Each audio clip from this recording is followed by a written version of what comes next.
काम करो कि लोटा को अंदर से साफ कर लो और अंदर साफ करके गंगा जल भर लो और बाहर से उसमें मलमूत्र लगा दो, तो क्या उस लोटे से कोई पानी पिएगा? भाई लोटा अंदर से शुद्ध है तो बाहर से भी शुद्ध होना चाहिए कि नहीं? बोलो हाँ या ना? कि भीतर से होना चाहिए? जोर से। बाहर से भी और भीतर से भी। उसी प्रकार आप मन से भी अंदर से भी शुद्ध रहो और बाहर की शुद्धि भी चाहिए।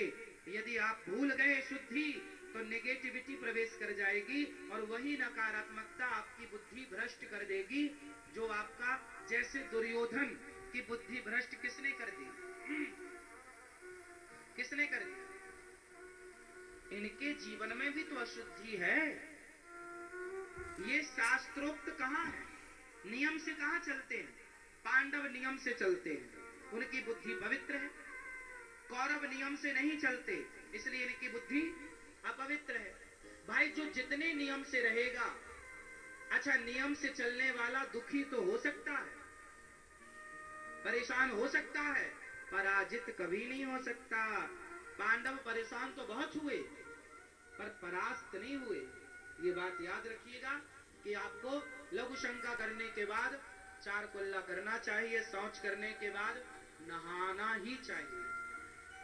चाहे बच्चे हों बूढ़े, हाँ छोटे छोटे बच्चों का दोष नहीं है, पर बड़े हैं आप तो फिर आपको इन नियमों का पालन करना चाहिए। आप जी नहाते हो शौच करने के बाद कि बिना नहाए घूमते हो? सही बताओ। आप नहाते हो चश्मा वाले भैया? नहीं नहाते? आप तो सर्दी में नहाते ही नहीं होंगे, दो दो तीन दिन रोज नहाते हो? अच्छा वाह। और शौच करने गए 2 बार तो फिर 2 बार नहीं नहाते? एक बार नहा लिया, दिन भर शौच करते रहे, फिर नहीं नहाते।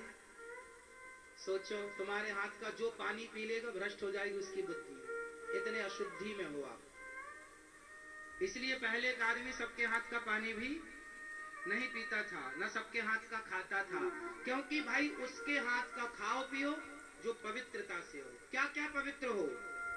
तन भी पवित्र हो, मन भी पवित्र हो, विचार भी पवित्र हो।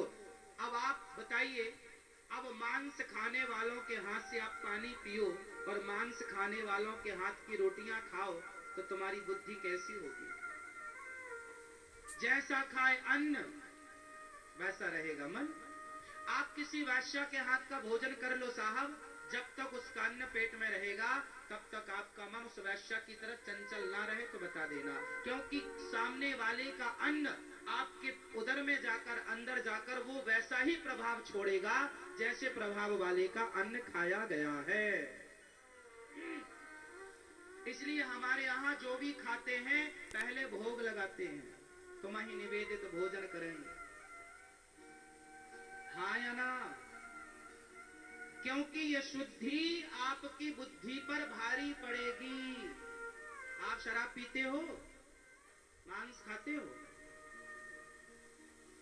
तो आज से नियम बनाओ, जब तक शरीर स्वस्थ। बच्चे और बूढ़ों का दोष नहीं है, बच्चे और बूढ़ों का दोष नहीं। आप बहुत बूढ़े हैं, बुजुर्ग हैं, कोई बात नहीं, आप मत नहाइए। आप एक पूर्ण स्नान होता है, एक अर्ध स्नान होता है, आप पूरा मत करो, अर्ध स्नान करो। आप खटिया पर ही मलमूत्र करते हैं, अत्यधिक वृद्ध हैं, कोई बात नहीं, आपके शरीर को केवल पोंछ दिया जाएगा, शुद्धि होगी। आप चूंकि असमर्थ हैं, लेकिन आप तो समर्थ हैं। छोटे छोटे बच्चे तो मां की गोद में मलमूत्र कर देते हैं, कोई दोष नहीं है, लेकिन अब शुद्धि का ख्याल रखिएगा, दया जरूर रखिएगा। दानम, दान जीवन की कमाई का कुछ हिस्सा दान में खर्च होता रहे। दानम दुर्गति नाशनम। 100 रुपए कमाओ तो 2 रुपए 3 रुपए समाज की सेवा के लिए अलग निकाल के रखो। परोपकार की भावना ना समाप्त हो। आजकल का आदमी बस पेट भरने में लगा है, इसी से उसकी बुद्धि भ्रष्ट होती चली जा रही है। इसलिए राधा रानी से प्रार्थना करो, इसलिए किशोरी जी से प्रार्थना करो, श्याम सुंदर से प्रार्थना करो कि प्रभु हमारी बुद्धि सदा निर्मल रहे।